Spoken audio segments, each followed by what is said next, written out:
ಸ್ವಾಗತ. ನಾನು ವಿಶ್ವಶ್ರೀ. ಈ ದಿನದ ಸುದ್ದಿಗಳನ್ನ ನೋಡೋಣ. ಅದಕ್ಕೂ ಮುನ್ನ ಹೆಡ್ಲೈನ್ಸ್. ಮನಸ್ಸು ಮಾಡಿದ್ರೆ ಜೆಡಿಎಸ್ನಲ್ಲಿ ಯಾರೂ ಇರಲ್ಲ. ದಳಪತಿಗಳಿಗೆ ಸಿಪಿ ಯೋಗೇಶ್ವರ್ ನೇರ ಸವಾಲು. ಸೋಲಿನ ಬಳಿಕ ಜೆಡಿಎಸ್ ಇಬ್ಬಾಗ ಆಗುತ್ತಾ? ನಿಖಿಲ್ ಸೋಲಿಗೆ ಅನಿತಾ ಕುಮಾರಸ್ವಾಮಿ ಭಾವನಾತ್ಮಕ ಪೋಸ್ಟ್. ನನ್ನ ಮಗ ಮನುಷ್ಯನಾಗಿ ಸೋತಿಲ್ಲ, ಸೋಲು ಗೆಲುವು ಸಮಚಿತ್ತವಾಗಿ ಸ್ವೀಕರಿಸುತ್ತೇವೆ ಅಂತ ಅನಿತಾ. ಜಿಟಿಡಿ ಸಾರಾ ಮಹೇಶ್ ವಾಕ್ಸಮರ. ಚಾಮುಂಡಿ ಬೆಟ್ಟದಲ್ಲಿ ಆಣೆ ಪ್ರಮಾಣದ ಸವಾಲ್. ರಾಜಕೀಯವೇ ಬಿಡ್ತೀವಿ ಅಂತ ಜಿಟಿ ದೇವೇಗೌಡರ ತಿರುಗೇಟು. ರೆಬಲ್ ಟೀಮ್ನಿಂದ ವಕ್ಫ್ ಅಭಿಯಾನ ಶುರು. ಕುಮಾರ್ ಬಂಗಾರಪ್ಪ ಸೇರಿ ಹಲವರು ಸಾಥ್. ಯತ್ನಾಳ್ ಟೀಮ್ ವಿರುದ್ಧ ಬಿಜೆಪಿಯಿಂದ ದೂರು. ಇಂದಿನಿಂದ ಚಳಿಗಾಲದ ಅಧಿವೇಶನ. ಸುಗಮ ಕಲಾಪಕ್ಕೆ ವಿಪಕ್ಷಗಳಿಗೆ ಮೋದಿ ಮನವಿ. ಇಂಡಿಯಾ ಎನ್ಡಿಎ ನಡುವೆ ವಾಕ್ಸಮರ ಸಾಧ್ಯತೆ.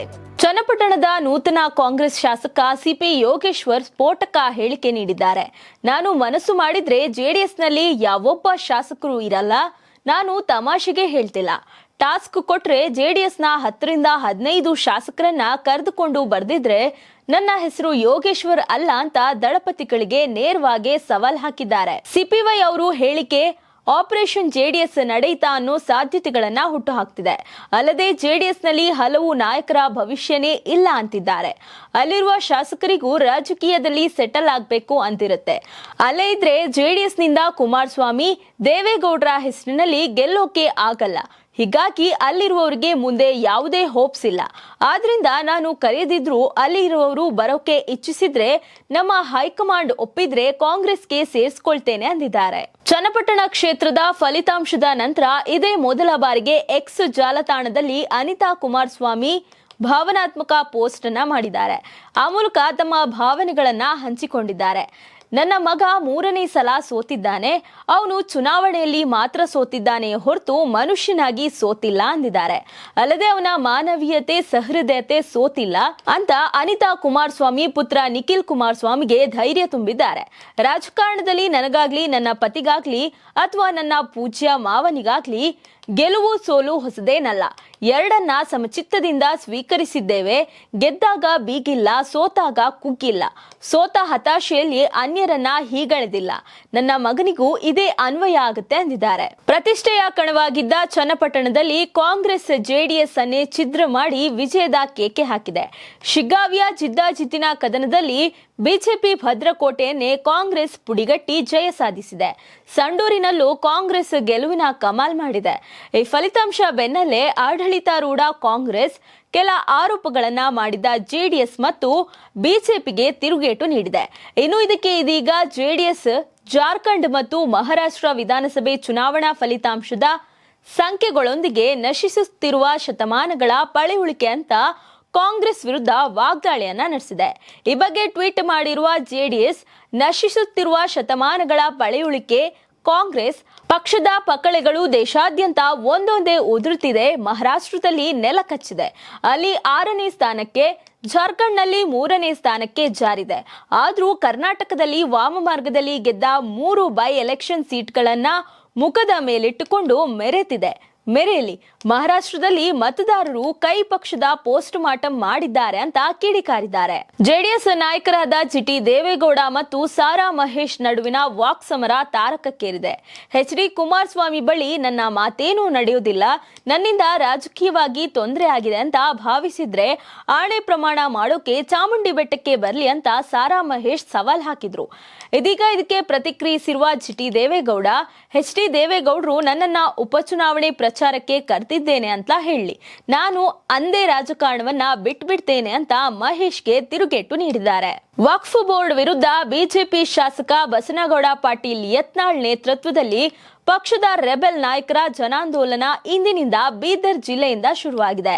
ನಾಯಕರು ನಗರದ ಐತಿಹಾಸಿಕ ದೇವಸ್ಥಾನವಾಗಿರುವ ಉಗ್ರ ನರಸಿಂಹನ ದೇವಸ್ಥಾನದಲ್ಲಿ ಪೂಜೆಯನ್ನ ಸಲ್ಲಿಸಿ ಅಭಿಯಾನ ಶುರು ಮಾಡಿದ್ರು. ಮಾಜಿ ಸಚಿವ ಕುಮಾರ್ ಬಂಗಾರಪ್ಪ, ಶಾಸಕ ರಮೇಶ್ ಜಾರಕಿಹೊಳಿ, ಮಾಜಿ ಶಾಸಕ ಅರವಿಂದ ಲಿಂಬಾವಳಿ, ಮಾಜಿ ಸಂಸದ ಜಿಎಂ ಸಿದ್ದೇಶ್ವರ ಮೊದಲಾದ ಹಲವಾರು ನಾಯಕರು ಜಾಗೃತಿ ಅಭಿಯಾನದಲ್ಲಿ ಭಾಗಿಯಾಗಿದ್ರು. ರಾಜ್ಯ ಬಿಜೆಪಿ ಮನೆಯ ಬಿರುಕು ಮತ್ತಷ್ಟು ಹೆಚ್ಚಾಗಿದೆ. ಬಣ ಬಡಿದಾಟ ಮತ್ತೊಂದು ಹಂತಕ್ಕೆ ಹೋಗಿದೆ. ಇಂದಿನಿಂದ ವಕ್ಫ್ ವಿರೋಧಿ ರಾಜ್ಯ ಪ್ರವಾಸ ಕೈಗೊಂಡಿರುವ ಶಾಸಕ ಬಸನಗೌಡ ಪಾಟೀಲ್ ಯತ್ನಾಳ್ ತಂಡಕ್ಕೆ ಬಿಜೆಪಿಯಿಂದ ಪೊಲೀಸ್ ದೂರು ನೀಡುವ ಮೂಲಕ ಶಾಕ್ ಕೊಡಲಾಗಿದೆ. ಪಕ್ಷದಿಂದಲೂ ಯತ್ನಾಳ್ ತಂಡ ವಿರುದ್ಧ ಹೈಕಮಾಂಡ್ಗೆ ದೂರು ಕೊಡೋಕೆ ನಿರ್ಧರಿಸಲಾಗಿದೆ.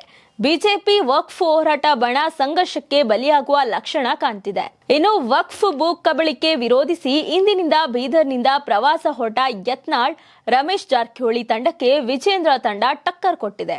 ಸಿಎಂ ತಮ್ಮ ಸಮುದಾಯಕ್ಕೆ ಸ್ಪಂದನೆ ಇಲ್ಲ ಅಂತ ಕೂಡಲ ಸಂಗಮ ಪೀಠದ ಜಯಮೃತ್ಯುಂಜಯ ಸ್ವಾಮೀಜಿ ಹೇಳಿಕೆಯನ್ನ ನೀಡಿದ್ದಾರೆ.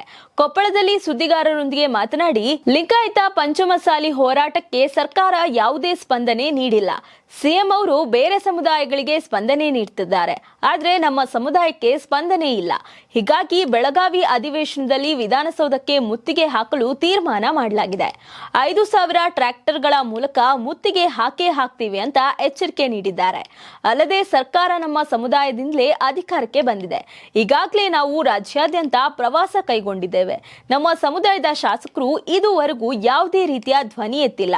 ಈಗ ನಡೆಯುವ ಅಧಿವೇಶನದಲ್ಲಿ ಧ್ವನಿ ಎತ್ತಿ, ಇಲ್ಲವಾದ್ರೆ ನಮ್ಮ ಹೋರಾಟಕ್ಕೆ ಬೆಂಬಲ ನೀಡಿ ಅಂತಲೂ ಸ್ವಾಮೀಜಿ ಹೇಳಿದ್ದಾರೆ. ಶಿಗ್ಗಾವಿ ವಿಧಾನಸಭೆ ಉಪಚುನಾವಣೆಯಲ್ಲಿ ಕಾಂಗ್ರೆಸ್ ಬಂಡಾಯ ಅಭ್ಯರ್ಥಿಯಾಗಿ ನಾಮಪತ್ರ ಸಲ್ಲಿಸಿ ಬಳಿಕ ಸಿಎಂ ಸಿದ್ದರಾಮಯ್ಯ ಮನವಿ ಮೇರೆಗೆ ಉಮೇದುವಾರಿಕೆ ವಾಪಸ್ ಪಡೆದುಕೊಂಡಿದ್ದ ಮಾಜಿ ಶಾಸಕ ಅಜ್ಜಂಪೀರ್ ಖಾದ್ರಿಗೆ ಬಂಪರ್ ಗಿಫ್ಟ್ ಅನ್ನ ನೀಡಲಾಗಿದೆ. ಹುಬ್ಬಳ್ಳಿ ವಿದ್ಯುತ್ ಸರಬರಾಜು ಕಂಪನಿ ನಿಗಮದ ಅಧ್ಯಕ್ಷರನ್ನಾಗಿ ಅಜ್ಜಂಪೀರ್ ಖಾದ್ರಿ ಅವರನ್ನ ನೇಮಕ ಮಾಡಿ ರಾಜ್ಯ ಸರ್ಕಾರ ಆದೇಶಿಸಿದೆ. ಶಿಗ್ಗಾವಿ ಉಪಚುನಾವಣೆ ವೇಳೆ ತಮ್ಮ ಮಾತಿಗೆ ಬೆಲೆ ಕೊಟ್ಟು ನಾಮಪತ್ರ ವಾಪಸ್ ಪಡೆದುಕೊಂಡಿದ್ದಕ್ಕೆ ಸಿಎಂ ಸಿದ್ದರಾಮಯ್ಯ 2 ದಿನದಲ್ಲಿ ಖಾದ್ರಿ ಅವರಿಗೆ ಈ ಗಿಫ್ಟ್ ಅನ್ನ ನೀಡಿದ್ರು. ಕರ್ನಾಟಕದಲ್ಲಿ ಬಿಪಿಎಲ್ ಕಾರ್ಡ್ ರದ್ದು ವಿಚಾರ ಬಿರುಗಾಳಿಯನ್ನೇ ಎಬ್ಬಿಸಿದೆ. ಮುಖ್ಯಮಂತ್ರಿ ಸಿದ್ದರಾಮಯ್ಯ ಯಾವುದೇ ಕಾರಣಕ್ಕೂ ಅರ್ಹರ ಬಿಪಿಎಲ್ ಕಾರ್ಡ್ಗಳನ್ನ ರದ್ದು ಮಾಡದಂತೆ ಈಗಾಗಲೇ ಅಧಿಕಾರಿಗಳಿಗೆ ಖಡಕ್ ಸೂಚನೆ ಕೊಟ್ಟಿದ್ರು. ಡಿಸಿಎಂ ಡಿಕೆ ಶಿವಕುಮಾರ್ ಕೂಡ ನಾವು ಬಡವರ ಅನ್ನ ಕಿತ್ತುಕೊಳ್ಳಲ್ಲ ಅಂತ ಸ್ಪಷ್ಟಪಡಿಸಿದ್ರು. ಆಹಾರ ಸಚಿವ ಕೆಎಚ್ ಮುನಿಯಪ್ಪ ಸುದ್ದಿಗೋಷ್ಠಿ ನಡೆಸಿ ಅರ್ಹರ ಕಾರ್ಡ್ಗಳು ರದ್ದುಗೊಂಡಿದ್ರೆ 1 ವಾರದೊಳಗೆ ಸರಿಪಡಿಸೋದಾಗಿ ಹೇಳಿದ್ರು.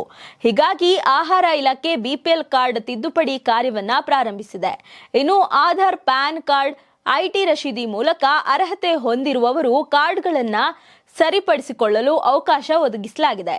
ಇನ್ನು ಮುಖ್ಯವಾಗಿ ಬೆಂಗಳೂರಿನಲ್ಲಿ ರಾಜಾಜಿನಗರ್ IRI, ಬಸವನಗುಡಿ, ಮೆಜೆಸ್ಟಿಕ್ ಆಹಾರ ಇಲಾಖೆ ಕಚೇರಿ, ಕೆಂಗೇರಿ ಮತ್ತು ಬನಶಂಕರಿ ಆಹಾರ ಇಲಾಖೆ ಕಚೇರಿ, RT ನಗರ್, ವಯಾಲಿ ಕಾವಲ್, ಯಲಹಂಕ ಆಹಾರ ಇಲಾಖೆ ಕಚೇರಿಗಳಲ್ಲಿ ಕಾರ್ಡ್ ತಿದ್ದುಪಡಿ ಪ್ರಾರಂಭವಾಗಿದೆ. ಕಾಂಗ್ರೆಸ್ ವಿರುದ್ಧ ಮೋದಿ ವಾಗ್ದಾಳಿಯನ್ನ ನಡೆಸಿದ್ದಾರೆ. ಜನರಿಂದ ಪದೇ ಪದೇ ತಿರಸ್ಕರಿಸಲ್ಪಟ್ಟವರು ಸಂಸತ್ತು ಹಾಗೂ ಪ್ರಜಾಪ್ರಭುತ್ವವನ್ನ ಅಗೌರವಿಸುತ್ತಾರೆ ಅಂದಿದ್ದಾರೆ. ಅಲ್ಲದೆ ಸುಗಮ ಕಲಾಪಕ್ಕೆ ವಿಪಕ್ಷಗಳಿಗೆ ಮನವಿ ಮಾಡಿದ್ರು. ಇಂದಿನಿಂದ ಸಂಸತ್ತಿನ ಚಳಿಗಾಲದ ಅಧಿವೇಶನ ಪ್ರಾರಂಭವಾಗ್ತಿದೆ. ಎನ್ಡಿಎ ಮೈತ್ರಿಕೂಟ ಮತ್ತು ವಿಪಕ್ಷಗಳ ಇಂಡಿಯಾ ಮೈತ್ರಿಕೂಟ ನಡುವೆ ಭಾರೀ ವಾಕ್ಸಮರಕ್ಕೆ ವೇದಿಕೆಯಾಗುವ ಎಲ್ಲ ಸಾಧ್ಯತೆಗಳಿದೆ. ಅಧಿವೇಶನ ಆರಂಭಕ್ಕೂ ಮುನ್ನ ಮಾಧ್ಯಮಗಳನ್ನ ಉದ್ದೇಶಿಸಿ ಮಾತನಾಡಿರೋ ಪ್ರಧಾನಿ ಆರೋಗ್ಯಕರ ಚರ್ಚೆಗಳಿಗೆ ಮನವಿ ಮಾಡಿದ್ರು. ಇವಿಷ್ಟು ಈ ದಿನದ ಸುದ್ದಿಗಳು. ನೋಡ್ತಾ ಇರಿ ಕರ್ನಾಟಕ ಟಿವಿ, ಇದು ಕನ್ನಡಿಗರ ಧ್ವನಿ.